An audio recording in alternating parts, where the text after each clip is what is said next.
Class 11th और IIT JEE mains foundation में आज हम लोग पढ़ने जा रहे हैं वेक्टर्स प्रोडक्ट और cross product of two vectors. इससे पहले हम लोग डॉट प्रोडक्ट को पढ़ चुके हैं। तो देखिए वेक्टर प्रोडक्ट में आप इसका मीनिंग समझने की कोशिश करें कि दो वेक्टर होंगे, उनकी प्रोडक्ट होगी कौन से वाली, क्रॉस प्रोडक्ट होगी और ये आपका रिजल्ट होगा। दो वेक्टर होंगे और उनके बीच में कैसा साइन लिखा होगा इस बार, क्रॉस का। पहले जो डॉट का हुआ करता था अब क्या होगा, क्रॉस का। और फाइनल रिजल्ट एक वेक्टर होगा। मीनिंग कि एक वेक्टर आपके पास है, उसकी मल्टीप्लाई दूसरे वेक्टर से होगी, बीच में क्रॉस का साइन आएगा। कौन सा साइन, क्रॉस, और रिजल्ट भी एक वेक्टर आएगा। यानी vector into vector is also equal to a vector. ये क्रॉस प्रोडक्ट होगी। इसके अंदर भी अपना एक मैग्नीट्यूड होगा और एक डायरेक्शन होगी। डायरेक्शन जैसे मैं बता चुका, या आई कैप, जे कैप और के कैप की टर्म्स में बताई जाएगी। कैप यहाँ लगी हुई है तो डोंट वरी अबाउट दैट। ऐसे इसका भी एक मैग्नीट्यूड और इसकी भी अपनी एक डायरेक्शन, और इसका भी एक मैग्नीट्यूड और डायरेक्शन। तो इस तरह से वेक्टर प्रोडक्ट में दो वेक्टर आपको लेने हैं और उनकी क्रॉस प्रोडक्ट आपको पढ़नी है। जो आपका रिजल्ट आएगा वो एक वेक्टर होगा। ये जो वेक्टर होगा इसकी डायरेक्शन हमेशा याद रखना, वेक्टर ए और वेक्टर बी। अगर इसको ए नाम दें, इसको बी दें और इसको सी दें, तो वेक्टर सी हमेशा वेक्टर ए और वेक्टर बी दोनों की डायरेक्शन से 90 डिग्री पर होगा। मतलब वेक्टर ए और वेक्टर बी के प्लेन से परपेंडिकुलर होगा। दैट मीन्स जो मैंने समझाया वो क्या है कि अगर वेक्टर ए है, दूसरा वेक्टर बी है, तो यहाँ जो क्वांटिटी है वो वेक्टर सी है। वेक्टर सी क्या है, where vector C is perpendicular to the plane, या डायरेक्शन बोल दो, plane of vector A and B. दोनों वेक्टर के प्लेन से 90 डिग्री पर होगा जो रिजल्ट वेक्टर होगा। ये इसकी बेसिक टर्मिनोलॉजी है हमारी वेक्टर प्रोडक्ट की। अब वेक्टर प्रोडक्ट का लॉ क्या है, कैसे इस डायरेक्शन को निकालते हैं, उनको हम लोग सीखते हैं। हम लोगों ने इसकी डेफिनेशन लिख ली है कि vector product of two vector is the product of the magnitude of two vector. जो आपको दो गिवन वेक्टर हैं उनका जो मैग्नीट्यूड होगा उसकी मल्टीप्लाई, और साथ में उन दो वेक्टर के बीच का जो साइन एंगल है, मतलब साइन थीटा है, उसकी मल्टीप्लाई के इक्वल होगा। और जो आपका ये वेक्टर आएगा इससे, ये वेक्टर ए और वेक्टर बी दोनों से परपेंडिकुलर होगा, जो मैंने अभी आपको समझाया था। मान लीजिए हमारे पास ये दो वेक्टर हैं, एक अपना वेक्टर ए है, ये वेक्टर ए मान लो, और ये वेक्टर बी है। तो इनके बीच का एंगल थीटा है। तो ए क्रॉस बी ऐसे पढ़ा जाता है कि वेक्टर ए क्रॉस बी ये होगा तो एक वेक्टर ही, तो ये किसके इक्वल होगा, A B sine theta into n cap. N cap क्या है, इस वेक्टर की डायरेक्शन है जो वेक्टर ए और वेक्टर बी से परपेंडिकुलर है। तो इसे आप वेक्टर सी अगर नाम देना चाहें तो दे दें, पर याद रखिए वेक्टर सी वेक्टर ए और वेक्टर बी दोनों से कितने डिग्री के एंगल पर होगा, तो ये 90 डिग्री के एंगल पे होगा। तो ऐसे आपको वेक्टर ए क्रॉस बी या कहें वेक्टर सी मिल जाएगा। ये एंगल होगा थीटा। ये आपकी अगर डायरेक्शन में एक्स बोल दूं, ये वाई बोल दूं, तो क्या ये डायरेक्शन जेड होगी, तो बिल्कुल ये डायरेक्शन हमारी जेड होनी है। तो याद रखिए वेक्टर प्रोडक्ट में जो रिजल्ट आएगा वो ए क्रॉस बी से, वो ए और बी के मैग्नीट्यूड की मल्टीप्लाई और उनके बीच का जो साइन थीटा है उससे आएगा निकल करके। और इसकी डायरेक्शन क्या होगी, वेक्टर ए और वेक्टर बी दोनों की लाइन से परपेंडिकुलर। मतलब ये अगर एक्स एक्सिस में एग्जिस्ट है, ये वाई एक्सिस पे एग्जिस्ट है, तो ये कौन से एक्सिस पे मिलेगा आपको, जेड एक्सिस पे।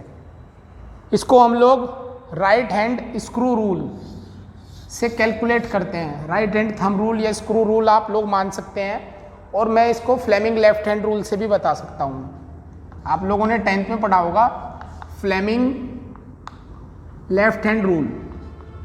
लेफ्ट हैंड रूल, ये रूल आप सभी ने पढ़ा होगा।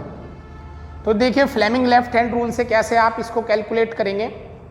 आपके पास ये 3 फिंगर होती हैं लेफ्ट हैंड की, मिडिल फिंगर, फर्स्ट फिंगर और थंब।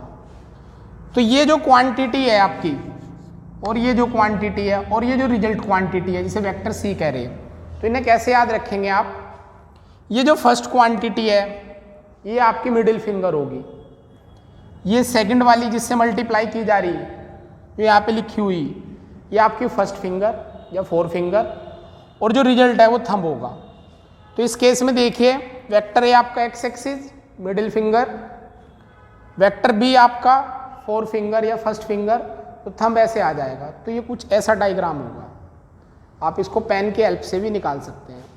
दूसरा स्क्रू रूल कैसे काम करता है वो आपको थोड़ा वैसे समझ में आएगा। आप ऐसे मान लीजिए कि आपके पास 2 वेक्टर हैं, मैं इन्हें किसी चौक से बना करके बता देता हूं कि जैसे ये वेक्टर ए है और ये वेक्टर बी है। ये कौन है, वेक्टर ए, ये वेक्टर बी, ये ऐसे हैं, ये एक्स एक्सिस, ये वाई एक्सिस। आपको अपने हाथ को ऐसे रखना है इसके ऊपर, ए को बी से मिलाना। इस पे रखिए आप पहले वेक्टर पे जो ए दे रखा है उसकी डायरेक्शन में आप अपने पूरा हाथ रख दीजिए और इसको ऐसे धकेलिए कि ये बी के पास चला जाए। तो इस पूरी मोशन के अंदर आपका थंब किधर था, पूरी मोशन में क्या थंब ऊपर था। तो थंब कौन सी डायरेक्शन को बता रहा है, ये एक्स ये वाई, तो जो मेरा थंब होगा ये रिजल्ट वेक्टर की डायरेक्शन होगी। अगर इसी में बी क्रॉस ए पूछे, ये बी है ये ए, तो बी को ए से धकेलिए, यहाँ पे अपना ये जो पाम है ये बिल्कुल इसके ऊपर रखिए यहाँ पे हथेली को और इसको ऐसे मिलाइए। तो इस पूरी मोशन के अंदर आप देखेंगे जब इसको इससे मिला रहे तो थंब नीचे जा रहा, तो बी क्रॉस ए की डायरेक्शन क्या होगी, नीचे की डायरेक्शन में, मतलब नेगेटिव जेड एक्सिस पे, जबकि ए क्रॉस बी की कैसे आई, ऊपर की तरफ। तो देखिए ऐसे किया तो थंब ऊपर गया। तो एक रूल ये है। दूसरा ये फ्लेमिंग लेफ्ट हैंड रूल से, ये आपका पहला वेक्टर, ये दूसरा और ये लास्ट वाला। तो इसमें ये बात तो फिक्स है कि ए क्रॉस बी से अगर रिजल्ट ऊपर आ रहा है तो बी क्रॉस ए से जो रिजल्ट है वो ऊपर नहीं आ रहा, वो किधर जा रहा है, वो नीचे जा रहा है। तो A cross B is not equal to B cross A, ये इसके अंदर आपको याद रखना है। अब इसका एग्जाम्पल देखिए, 1-2 एग्जाम्पल आप लोग।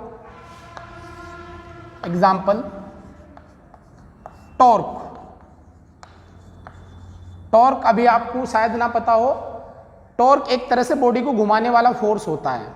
जब किसी बॉडी पे 2 इक्वल और अपोजिट फोर्स लगे तो बॉडी चलती नहीं, वो घूमती है। जैसे ये पेन है, इस पेन पे ऊपर से 10 न्यूटन लगे और नीचे से 10 न्यूटन लगे, तो दोनों फोर्स एक दूसरे को कैंसिल कर रहे हैं, तो ये चलेगा नहीं, पर होगा क्या, इसकी तरफ से ऊपर मूव करेगा, इसकी तरफ से नीचे, तो ये ऐसे घूमना शुरू कर देगा।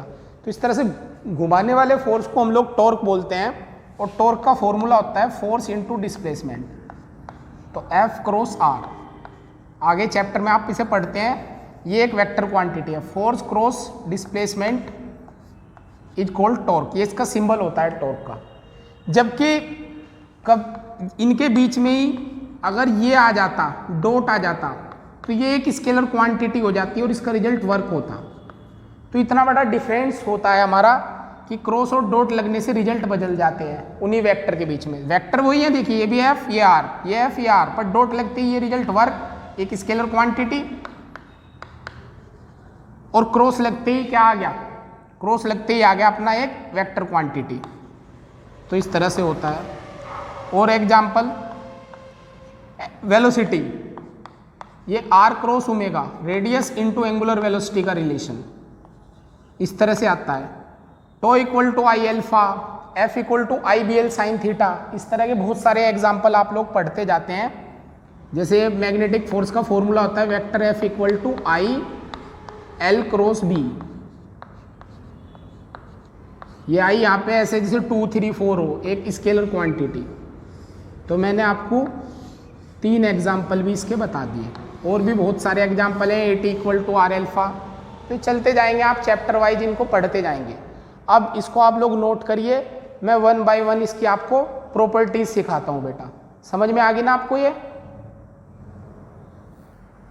प्रॉपर्टीज पे आते हैं। फर्स्ट प्रॉपर्टी जिसे अभी आपने बताई कि ए क्रॉस बी से जो रिजल्ट आना है वो बी क्रॉस ए से नहीं आएगा।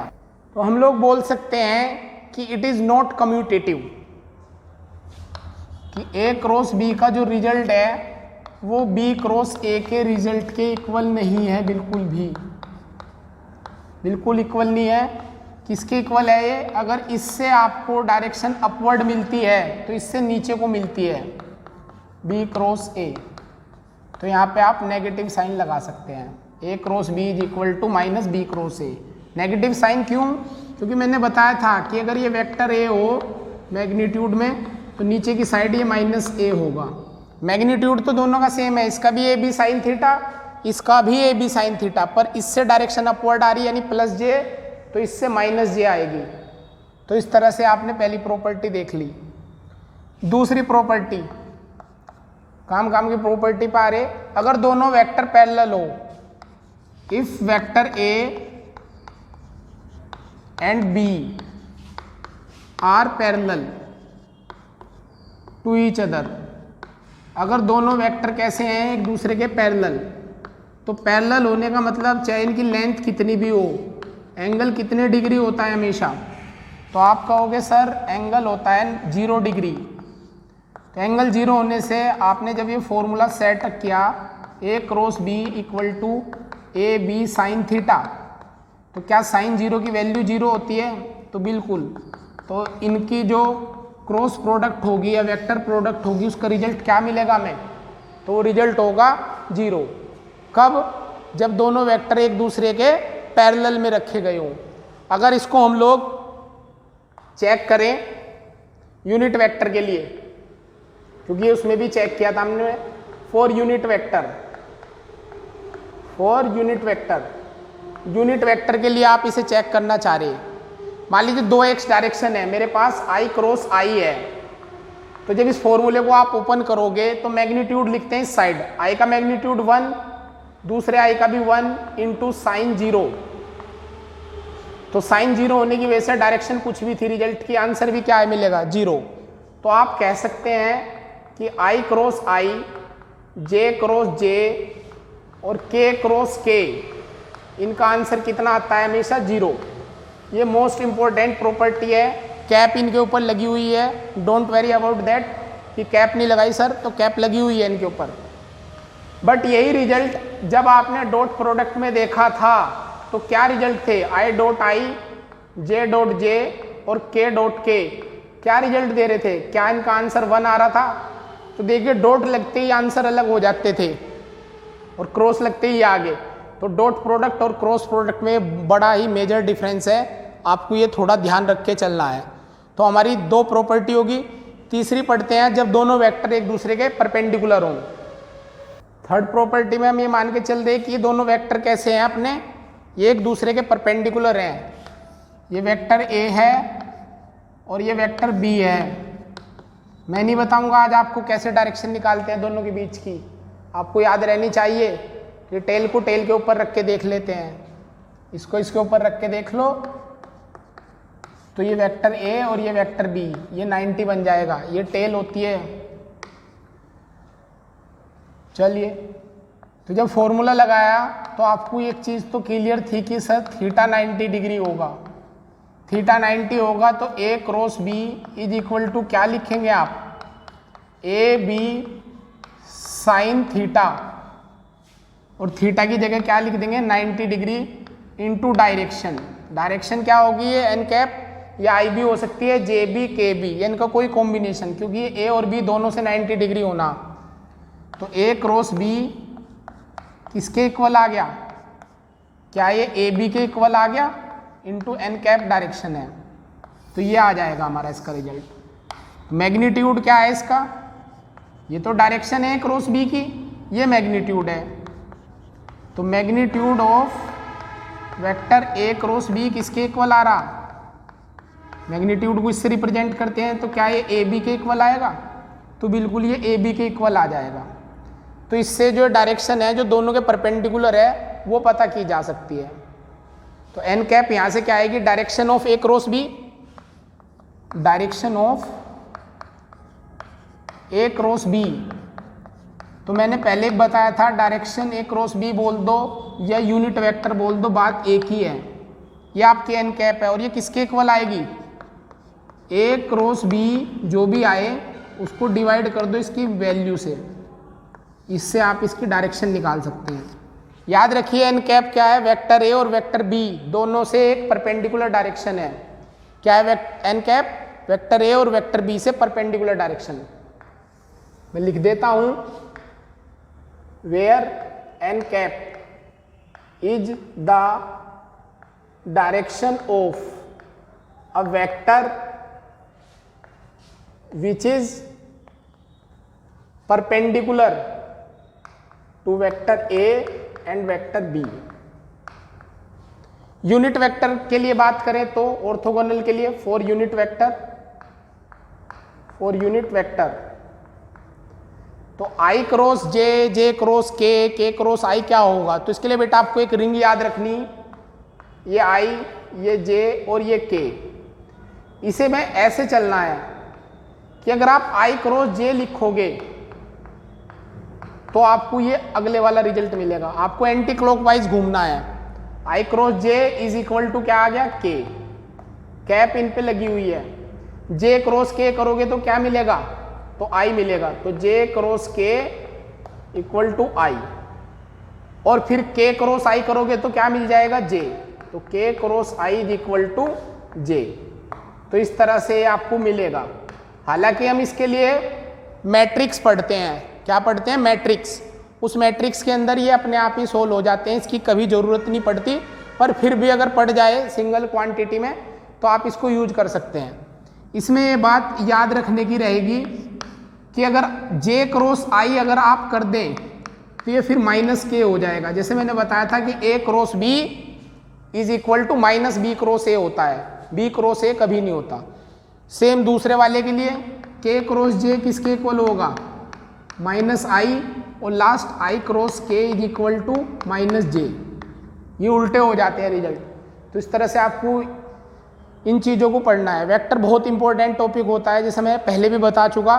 अपना कौन सी क्लास में आता है, ये 12th क्लास में बहुत ज़्यादा काम आता है ये। तो इसे बहुत ध्यान से देखना है। सारी वीडियो बहुत धीरे धीरे आपको देखनी है। अदरवाइज आप अगर हवा में देखोगे, 2-4 मिनट की देखोगे तो आपको प्रॉब्लम हो सकती है, आपको समझ नहीं आएगा, क्योंकि ये वन वे ट्रांसमिशन है। आप मुझे इसके लिए कमेंट करें तो मैं आपको कुछ सॉल्यूशन भी इसके लिए भेज दूंगा। अब हम लोग 4th प्रॉपर्टी पढ़ते हैं, angle between vector A and vector be in cross product. तो यानी आपसे अगर साइन थीटा पूछ लिया जाए तो साइन थीटा क्या होगा। तो याद रखिए A cross B divide by A B, जितने भी वेक्टर हैं उनके सबका मैग्नीट्यूड लिखना, क्योंकि कभी भी साइन थीटा में आई जे के नहीं आया करते। अगर आपने मैग्नीट्यूड का निशान नहीं लगाया मॉडुलस का तो आई जे के आ जाएंगे, जो गलत होगा। क्या सुना आपने कि साइन 30 की वैल्यू 1/2 आई होती है, तो नहीं सुना, 1/2 सुना है, क्योंकि वो मैग्नीट्यूड होता है केवल। 5th प्रॉपर्टी ये आदि करनी है आपको, area of parallelogram, area of parallelogram. तो यहाँ से एक चीज़ तो साफ दिख रही कि एरिया भी इसका मतलब एक वेक्टर क्वांटिटी है। तो एरिया ऑफ पैरेललोग्राम याद रखिए, आपके पास अगर एक वेक्टर ए है, दूसरा वेक्टर बी है, तो इसका मॉडुलस ले लीजिए। ए और बी उसकी दो साइडों को बोल सकते हैं। तो एरिया ऑफ पैरेललोग्राम हमारा इससे आएगा निकल करके। एरिया है तो इसलिए मॉडुलस लगा दिया गया, यूनिट स्क्वायर। और last property 6th area of triangle. ये तो एक तरह से 5th और 6th तो हमारे आप बोल सकते हैं कि ये फॉर्मूला है। तो क्या आएगा साहब, ये 1/2 कर देना बस। ए क्रॉस बी जो दो साइड हैं उसका हाफ हो जाएगा, और कुछ नहीं है।